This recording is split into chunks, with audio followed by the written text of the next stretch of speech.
నమస్తే, welcome to special focus. నేను మీ స్వప్న. ఏపీలో ఇప్పుడు హాట్ టాపిక్గా పిఠాపురం మారింది. గత ఎన్నికల ఫలితాలు వచ్చినప్పటి నుంచి పిఠాపురం వార్తల్లో ఉంటూనే వస్తుంది.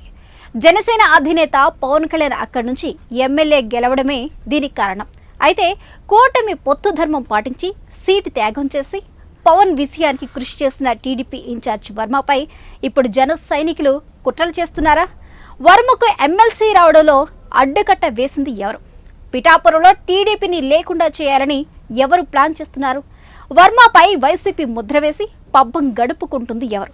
అసలు వర్మపై జన సైనికులు ఎందుకంత కోపం? టీడీపీ ఇన్ఛార్జిగా నియోజకవర్గంలో తన పని తాను చేసుకోకూడదా? Let's watch the story.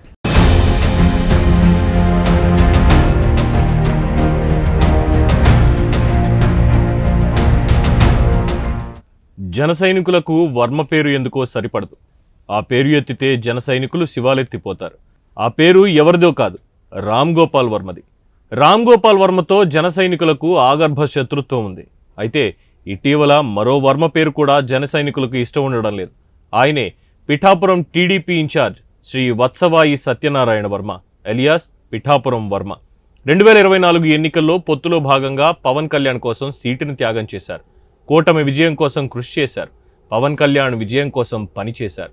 2009లో TDP తరఫున ఎమ్మెల్యేగా పోటీ చేయడంతో ప్రత్యక్ష రాజకీయాల్లోకి అరంగేట్రం చేశారు వర్మ. ఆ ఎన్నికల్లో ఓటమి చెందారు.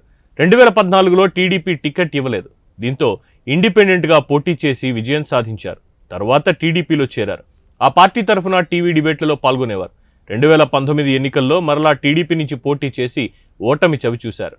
అయినా పార్టీని అంటిపెట్టుకుని పార్టీ కోసమే పనిచేశారు. ఇంతవరకు బాగానే ఉన్న 2024 ఎన్నికల సమయానికి వర్మకి చిక్కులు వచ్చి పడ్డాయి. జనసేన రూపంలో వర్మకి శాపం తగిలింది. జగన్ను ఎలాగైనా ఓడించాలనే లక్ష్యంతో టీడీపీ, జనసేన, బీజేపీలు ఒక కూటమిగా ఏర్పడ్డాయి. ఈ క్రమంలో జనసేన అధినేత పవన్ కళ్యాణ్ పిఠాపురం నుంచి పోటీ చేయాలనుకోవడంతో వర్మకి ఇక్కట్లు ఎదురయ్యాయి.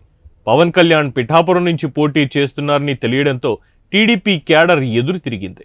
దీంతో వర్మ వాళ్లకి సర్ది చెప్పి పొత్తు ధర్మాన్ని పాటించారు. పవన్ కళ్యాణ్ గెలుపుకి కృషి చేశారు. ఇప్పటి వరకు అంతా బాగానే ఉంది అనుకున్నారు అందరూ. ఇక్కడ నుంచే మొదలైంది అసలు కథ. సీటును త్యాగం చేసి పవన్ కళ్యాణ్ గెలుపుకు కారణమైన వర్మను తక్కువ చేసి చులకన చేసి మాట్లాడడం మొదలైంది. అవమానాలు భరిస్తూనే పార్టీ కోసం పనిచేస్తున్నారు వర్మ. కొంతకాలంగా వర్మకు పిఠాపురంలో ప్రాధాన్యత లభించకపోయినా పొత్తు కోసం సర్దుకుపోయామని చెబుతున్న ఆయన మద్దతుదారులు మాత్రం ఎంతో ఆవేదన చెందుతున్నారు. కూటమి అధికారంలోకి వస్తే తొలి విడతలోనే ఎమ్మెల్సీ చేస్తామని వర్మకు హామీ ఇచ్చారు చంద్రబాబు. ఇప్పటి వరకు ఆ హామీ అమలు కాలేదు.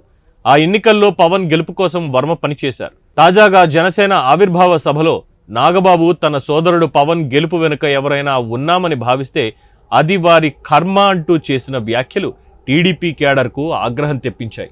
నియోజకవర్గంలో వర్మ పైన సానుభూతికి కారణమయ్యాయి. గత 10 నెలల కాలంలో పలు సందర్భాల్లో వర్మకు తగిన ప్రాధాన్యత లేకపోయినా తాము పొత్తు కారణంగా సర్దుబాటు ధోరణితో వ్యవహరించామని టీడీపీ కార్యకర్తలు చెబుతూ వచ్చారు. నాగబాబు వ్యాఖ్యల తర్వాత వర్మ ఎక్కడా స్పందించలేదు. క్యాడర్ మాత్రం నాగబాబు వ్యాఖ్యలను తప్పుపడుతుంది. ఇక నియోజకవర్గ పరిధిలోని గ్రొల్లపురం మండలం చందుర్తి గ్రామంలో ఆర్వో ప్లాంట్ ఓపెనింగ్ లో టీడీపీ, జనసేన కార్యకర్తల మధ్య ఘర్షణ జరిగింది. వర్మను కార్యక్రమానికి పిలవకపోవడంతో టీడీపీ కార్యకర్తలు ఆగ్రహాన్ని వ్యక్తం చేశారు. దీంతో మధ్యలోనే కార్యక్రమం నుంచి వెళ్లిపోయారు. తామంతా వర్మ చెప్పిన కారణంగానే జనసేనకు ఓటు వేశామని టీడీపీ క్యాడర్ నినాదాలు చేశారు. తమ నేతను కావాలనే జనసేన టార్గెట్ చేస్తుందని మండిపడ్డారు. దీంతో ఇప్పుడు పిఠాపురంలో పరిస్థితులు తారుమారవుతున్నాయి. ఇటీవల వర్మ నియోజకవర్గ టీడీపీ ఇన్ఛార్జిగా ప్రజలను కలుసుకుంటున్నారు. వారి సమస్యలను అడిగి తెలుసుకుంటున్నారు. ఈ క్రమంలో నియోజకవర్గంలోని కొన్ని ప్రాంతాల్లో అభివృద్ధి జరగలేదని, ఈ విషయాన్ని కలెక్టర్ దృష్టికి తీసుకెళ్తానని చెప్పడంతో జన సైనికులకు కోపం వచ్చింది. వర్మపై నెగిటివ్ ప్రచారం మొదలుపెట్టారు. వర్మ వైసీపీలోకి వెళ్తున్నట్లు తెగ ప్రచారం చేశారు. టీడీపీ క్యాడర్ను వర్మకు దూరం చేసే ప్రయత్నం చేశారు. వర్మపై టీడీపీ అధినాయకత్వానికి కోపం వచ్చే విధంగా జన సైనికులు తీవ్రంగానే కృషి చేశారు. అయినా చంద్రబాబు, వర్మల మధ్య ఇప్పటి వరకు సత్సంబంధాలే ఉన్నాయని తెలుస్తోంది. అసలు వర్మను జన సైనికులు ఎందుకు టార్గెట్ చేశారనేది ఇప్పుడు అందరినీ వేధిస్తున్న ప్రశ్న. ప్రజలే నా బలం, కార్యకర్తే అధినేత, ఈ నినాదాన్ని వర్మ హోరెత్తిస్తున్నారు.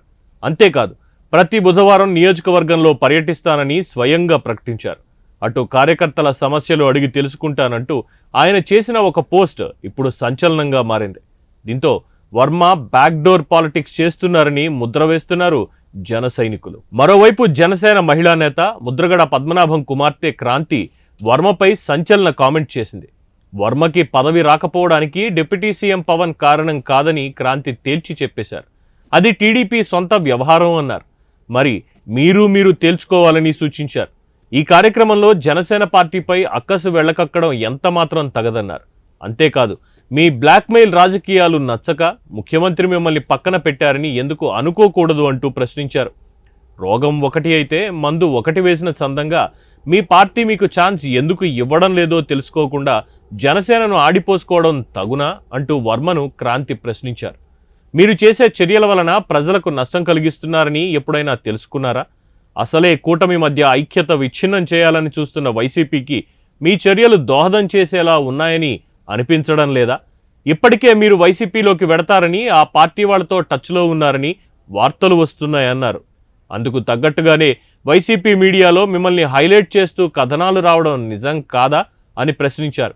దీంతో ఒక పథకం ప్రకారమే వర్మను జనసేన టార్గెట్ చేస్తున్నట్లు రాజకీయ వర్గాల్లో చర్చ నడుస్తోంది. ఇదే క్రమంలో పుండు మీద కారం చల్లినట్లుగా వర్మకు నియోజకవర్గంలో సుదీర్ఘకాలం ప్రత్యర్థిగా ఉన్న పెండెన్ దొరబాబును జనసేనలో చేర్చుకున్నారు. దీంతో పిఠాపురంలో ఇటు వర్మతో పాటు టీడీపీకి చెక్ పెట్టనున్నట్లు వార్తలు వినిస్తున్నాయి. తాను అధికార పార్టీ నియోజకవర్గ ఇన్ఛార్జిగా ప్రజల సమస్యలు అడిగి తెలుసుకుని సంబంధిత అధికారులకు తెలియజేస్తుంటే జన సైనికులు తనపై తప్పుడు ప్రచారం చేస్తున్నారని వర్మ వాపోతున్నారు. అయినా తాను చంద్రబాబు చెప్పినట్టు నడుచుకుంటానని చెబుతున్నారు. మరోవైపు వర్మకు ఎమ్మెల్సీ ఇవ్వకుండా పవన్ కళ్యాణే అడ్డుకున్నారనేది రాజకీయ వర్గాల్లో చర్చ జరుగుతోంది.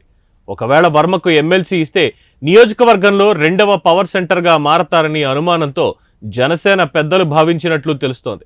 ఈ పరిణామాలను చూస్తుంటే పిఠాపురంలో టీడీపీకి పుట్టగతులు లేకుండా చేయాలని జనసేన చూస్తున్నట్లుగా అర్థమవుతోంది. జనసేన ఆవిర్భావ సభ పిఠాపురంలో పెట్టినప్పుడే అందరికీ సందేహాలు వచ్చాయి. జనసేనను పిఠాపురంలో బలోపేతం చేయడానికి టీడీపీని పణంగా పెడుతున్నారని ఆ పార్టీ కార్యకర్తలు అంటున్నారు. మొత్తం మీద వర్మకు రాజకీయంగా చరమగీతం పాడే పనిలో పడింది జనసేన అంటూ తెగ ప్రచారం జరుగుతుంది. రాబోయే రోజుల్లో పిఠాపురంలో వర్మ రాజకీయం ఎలా ఉంటుందో మరి. తనను తాను కాపాడుకుంటూ టీడీపీని ఏ మేరకు కాపాడుకుంటారో వేచి చూడాలి మరి. ఇది వాళ్ళ special focus. Keep watching 1 TV.